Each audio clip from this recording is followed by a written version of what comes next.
Good morning and welcome to the Core Connection. I'm Mira Rubin here with you on Enlightened World Network. And today's topic is believing it's true. We often have experiences that, well, maybe not often, but when we have experiences that are somewhat inexplicable, we may tend to try to disregard them, to pretend they didn't happen, or to try to explain it away. And today we're going to look at what if we allowed ourselves to actually metabolize these experiences and use them to expand our awareness and our capacity for awareness. So it should be fun conversation, but before we get started, let's take a minute or two to get present. So let's take a deep breath in through your nose and hold it. And imagine clean, crisp oxygen flooding your lungs, flowing into your bloodstream, nourishing all your cells, all your organs, bringing vital life energy to your body and being. And as you exhale, exhale any tension, stress, negativity, fatigue. And now let's take another deep breath in through your nose and hold it. This time, imagine brilliant bright light lighting you up from the inside out, illuminating, electrifying, and energizing all your cells, all your molecules, your electrons, creating a brilliant beam of light from your heart out into the world. And as you exhale, exhale any remaining tension, stress, negativity, fatigue. And now let's just press our palms together. Rub your palms together, feel the friction, the tickling, the tingling, the temperature, and allow all those sensations to bring you present right here, right now, to this remarkable physical form that enables you to experience life. Good morning, good morning, good morning. If you guys are putting in comments, be sure that you're on the Enlightened World Network Facebook page, because that's the way that I'll see them, or the Enlightened World Network YouTube channel. So, believing that it's true. My guess is that most of us have had one, if not several, extraordinary type experiences where we don't necessarily have an explanation for what happened. Good morning, Rosalind. Yay. So good to see you here with us this morning. Welcome, welcome. So we're talking today about believing it's true, like allowing ourselves to really have the experiences that defy conventional explanation, where we have a knowing about something. I don't know about you, but I can't count the number of times that I've been thinking about somebody and then I get a phone call or some kind of communication from that person. And maybe right as I'm thinking about them, it happens very frequently. So the thing that I wonder is, was it me thinking about them or them thinking about me that had me think about them? You know, it can be one of those endless tunnels, perhaps. But I'm wondering what your experiences are around that kind of knowing. And then is it something that you dismiss, or is it something that you allow yourself to embrace, to receive, to embody, and metabolize, and allow it to be a confirmation that expands that kind of awareness by validating it? You know, that we can know more and more and more. Rupert Sheldrake had done a study with dogs, knowing that their owners were coming home from from distances, like that they would, even when their owner was coming home at a time that was unpredictable, they would start moving toward the door before the owner was, or when the owner was on the way. So if dogs can have these knowings, is there any reason to believe that human beings can't have these knowings as well? And we do. It's just that our contemporary culture of supposed scientific orientation has programmed us to believe that these kinds of events, if they're not replicable over and over and over again in a controlled environment, we've been trained to believe that they don't exist, or that they're somehow less legitimate. And fortunately, these things are being being migrated into experimental situations that are able to validate their authenticity. But I find it fascinating. I think that as we allow ourselves recognition of these other kinds of perception or awareness or knowing, that we then expand our capacity to have those experiences because we recognize that they exist. And one of the compelling, to me anyway, one of the very compelling reasons to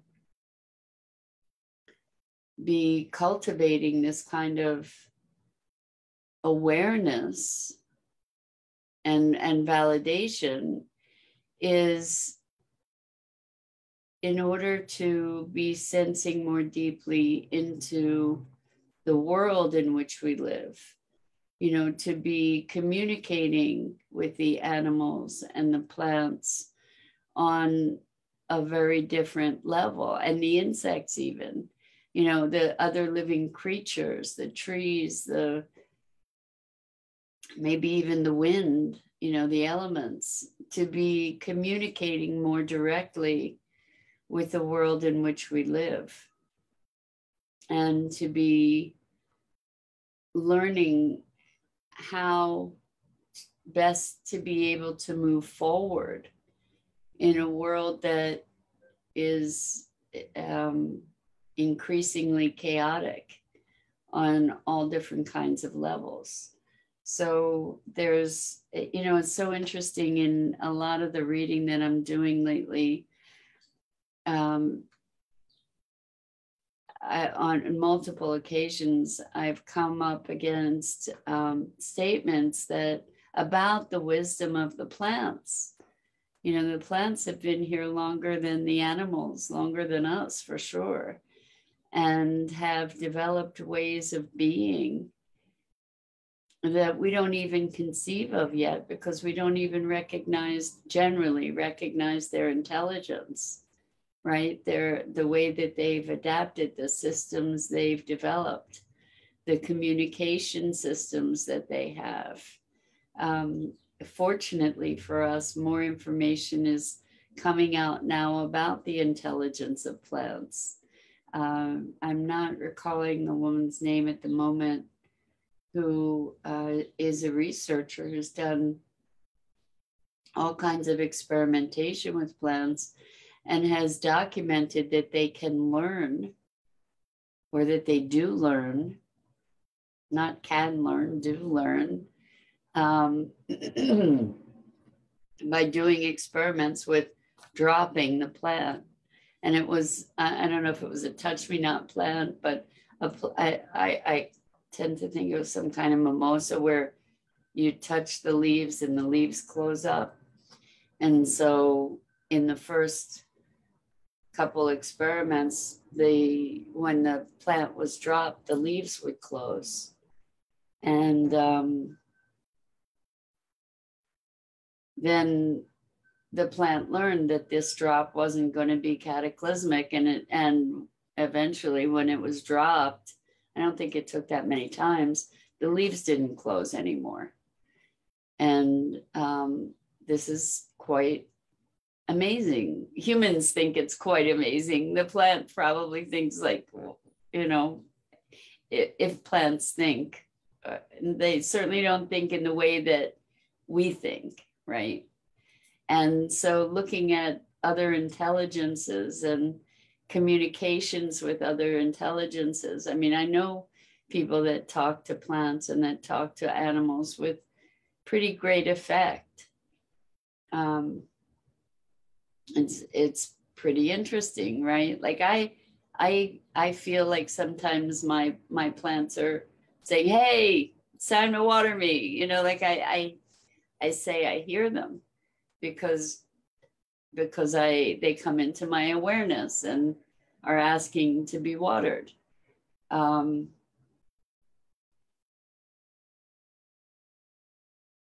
I think that we all have these kinds of experiences, and the question is how much attention, how much awareness are we willing to give to those experiences? You know, how present are we willing to be to these knowings that we have? We often get caught up in the frantic chaos of our human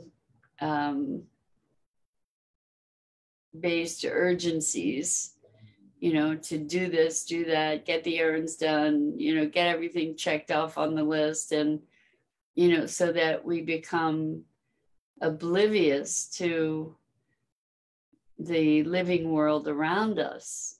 And I'm wondering what your relationship is with this living world, you know, to take the time to listen, to be aware of the birds, to listen to the wind, to be communing with the plants. Yeah, I think I know that there is such a richness available to us as we allow ourselves to expand our senses or expand into our senses and allow them to develop and inform us in ways that are not yet conventionally understood or accepted. And so the idea here is to be willing to know what you know.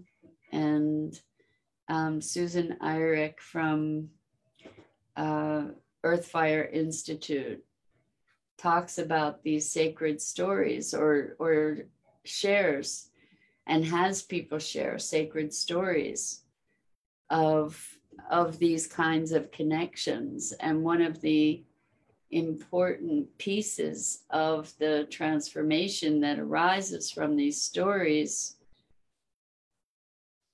is the willingness to know them as true.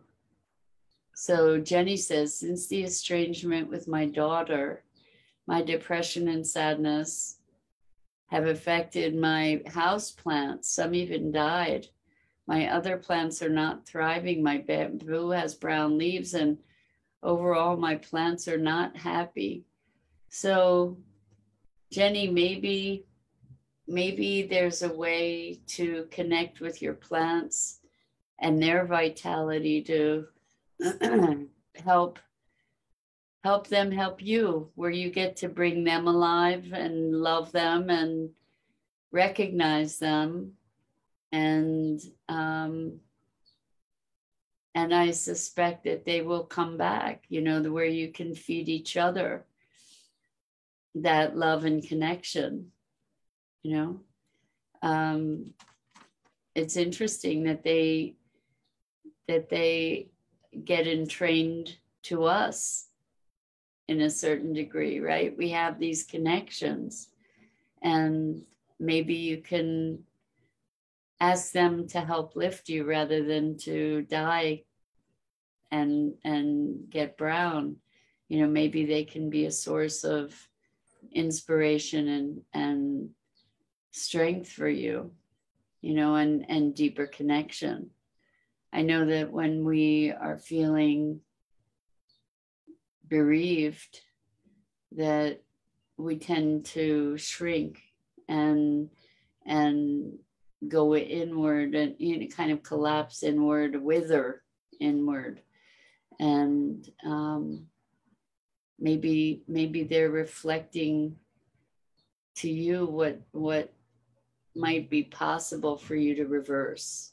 You know, maybe they're expressing the withering and giving you feedback that maybe you can find a source of vitality despite your sadness around your daughter. So Rosalind says, I'd be open to hear messages they have. Not sure how I would recognize if I'm assigning a story to them or the experience is real. That's the $1 million question. Rosalind. Jenny says, I lost that spark I once had. I love them now. See, they feel what I feel inside. And so seeing that they feel what you feel inside, Jenny, maybe you can rally even more love for them. And as you rally more love for them, you'll experience that love inside you. And maybe that will help to rekindle that spark. That would be the hope and intention. I know it's hard when there's such a deep estrangement. The thing is, we get to, when we generalize that into all of our life, then we darken everything in our lives. And the thing is that there's so many wonderful things happening at the same time that you're not attending to, right? Because your focus is so much on your grief that everything else in life pales. And my suggestion, if I may be so bold to suggest, is that you deliberately start cultivating attention on those things that are magical and beautiful and life affirming. And so Jenny says, I feel unnurtured. Unnurtured is how I feel. And it sounds to me that that's accurate. And our nurturance, we can't rely on external sources for our nurturance alone. The nurturance comes from within. And this is an opportunity for you to be cultivating that self-nurturance, self-love, despite the upset of the relationship or the circumstances of the relationship. That you get to nurture you. You're responsible for your own vitality. We cannot make our vitality dependent on externals. And I know that may be hard to hear, but you have the capacity within you. And we all do. And it's certainly within our ability to cultivate life and vitality from within. I know that when we're in grief, when we're in sadness, when we're in despair, it's very, very challenging to lift ourselves from that to a place of hopefulness or vitality.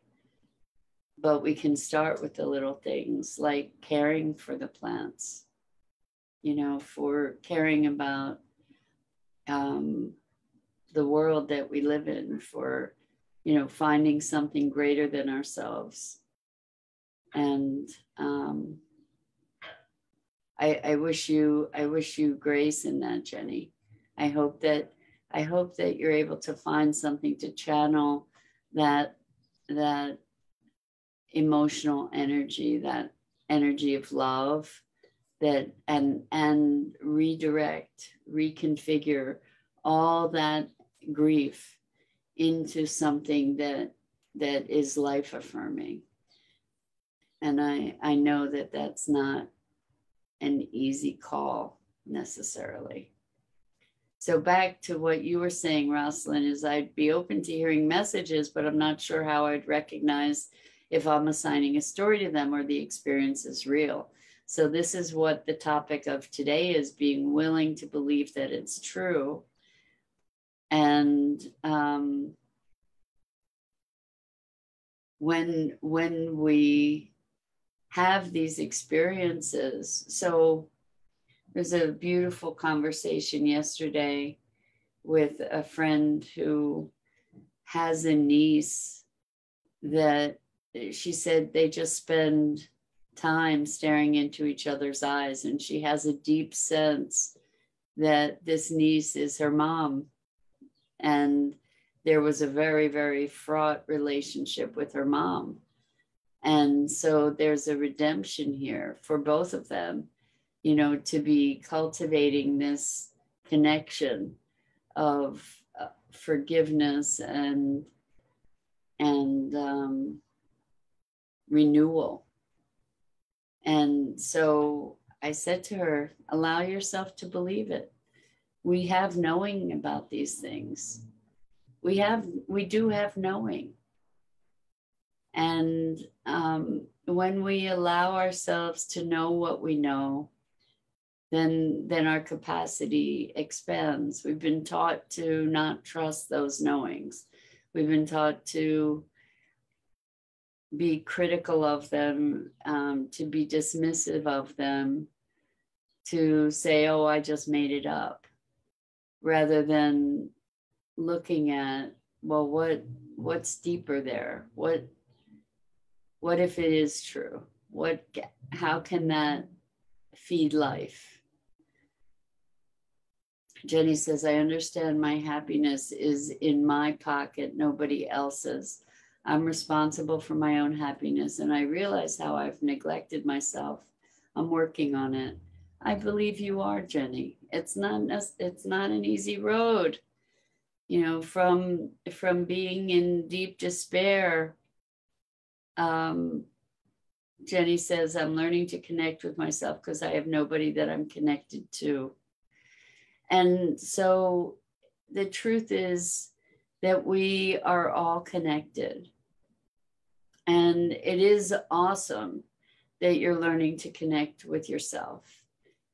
And we are connected. You're connected to your daughter, even though that connection doesn't look the way you want it to look. And I get that it doesn't. And I get that it's so excruciatingly painful. But you are connected. And you can be sending love rather than despair. We can, what we put our attention to is where our energy goes. So when we're putting our attention to grief and despair and depression, and believe me, I've lived through deep, deep, deep, dark depression. And I know that when we put our attention there, that's where our energy goes, and it will suck our energy. And so if we can shift our attention, we can be shifting even if it's just a little bit, we can shift our energy into another frequency, another state, another way of being. And it's a gradual process, but the fact that you're connecting to yourself, Jenny, is so important, and to be loving and generous with yourself. Really, really congratulations for that work. But know that you really are connected. We're all connected. April, good morning, April. So good to have you here with us. April says, I play music to my plants and try different varieties to give them different vibrations. Works on a personal level for myself also, to listen to the music for change in tone. Beautiful, April. I love it. Well, there are devices that you can buy that you can hook to plants that allow them to play their music, where you actually hear the music from the plant's energy. Really amazing. And the plants, the more we allow ourselves to connect to them, the more they'll connect with us. At least that's my sense. Yeah, so April says that would be awesome. April, check it out. If you, I don't know, I'll bet if you look up music from plants or devices that play music from plants or something, you'll find these devices. It's very, very, very cool. So Jenny says, I just have my dog, Gus, no family around or friends. So wait a second, you said, I just have my dog, Gus. That dog, Gus, is probably he's probably a spirit animal for you right now. And the love that we have with our pets is beyond, beyond, beyond. It's like untainted love. And Jenny says, no real friends has been an eye-opener. I'm going to work on what you said more consciously. It takes, Jenny, to be moving. So depression can be a pattern and a chemical pattern in our bodies, truly, truly. And it takes deliberate, concerted, consistent effort and action. I remember being so sad. I was crying in the shower. And I mean, I was sad for years, but I remember deliberately turning my head, like deliberately started singing in the shower to try and lift my vibration. And so the thing to be doing is to finding those things that allow you to lift your vibration, to lift your frequency. And it's such an important thing to do in a conscious and deliberate fashion. And it works. It just takes consistent commitment. And Gus is there for you. So love that dog, like be with him and appreciate the love that is available through him as well, because he feels what you feel. I guarantee it. So if you like source your love for him, what are you putting your attention to? Love, expanding that love, rather than loss, right? So Rosalind says, if spirit can communicate with us through animals, cardinals, butterflies, and dragonflies are commonly thought to be messengers of deceased loved ones, letting us know they're near. For me, my mom appeared to me as hummingbirds. So that's a perfect example, Rosalind, of allowing yourself to believe that it's true, that your mom really did appear to you as hummingbirds. And by believing that that's true, you're allowing more experiences like that. April says, Gus's family. Hug that pooch. Exactly. Family is who we define family to be. Jenny says, Gus is connected and consoles me when I'm crying. He's absolutely the best dog ever. So given that that's true, Jenny, and I don't doubt it for a second, when you say, I just have my dog Gus, that just doesn't belong there, because it's like, I have him, my dog Gus. He's like my best buddy and companion. And that's a profound gift. I've had such deep connections with animals, way beyond the depth of my connections with humans. you know? And Jenny says, how to raise the vibration. So that's a great question.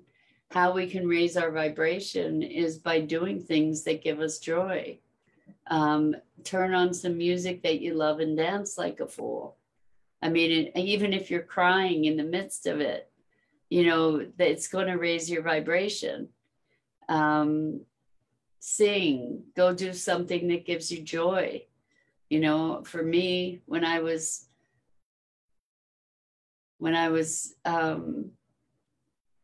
stuck in depression, I would go out and take photographs of nature.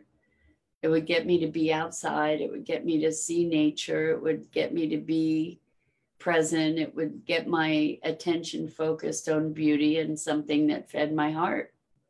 And the thing to realize is that as sad as you feel, you're not feeling that same sadness all the time. There are moments when you're occupied with something else, and then you remember, oh, I get to be sad. So we recall these emotions, and then we generalize them out and think that that's what's there all the time, but it isn't. Nobody can sustain any one given emotion all the time. And so recognizing the times when you're not sad and magnifying those, that also helps to shift the frequency and the vibration. So Jenny says he's 11-year-old Yorkshire Terrier. I got him at 5 from Craigslist. The universe brought us together. He's my rock. I'm so thrilled that you have him, Jenny. And there you can cultivate other connections. You know, that's an important thing to do. And the most important connection is with you yourself. For sure, for sure, for sure. So I'm hoping that today's conversation was helpful in some way, shape, or form. And we get to know what we know. We get to honor the connections and the intelligence and the communications that we have that might be a bit unconventional, but they're part of our perception and our capacity to perceive. And as we cultivate that, as we acknowledge it, more of that breeds more of that, actually, because it's kind of like opening up a channel to be able to receive that information. So anyway, that's it for this morning.